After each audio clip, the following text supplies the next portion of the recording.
Alright guys, we're back with another technical video. Today I'll be going through your question, answering it, and hopefully you find your solution that you need. Guys, remember to stay just a little bit crazy like me, and hopefully you get to that resolution. Now, let's continue on to the video.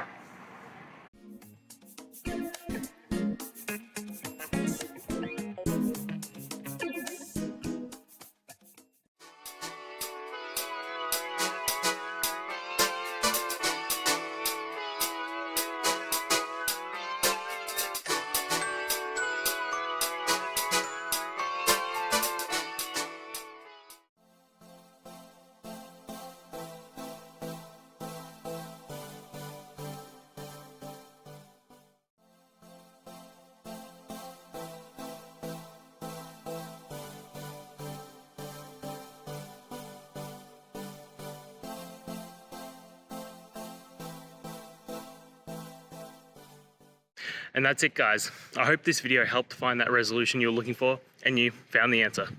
Guys, please hit subscribe if it helped, and I'd really appreciate it. I'll see you next time on another one of these technical videos. Have a good one.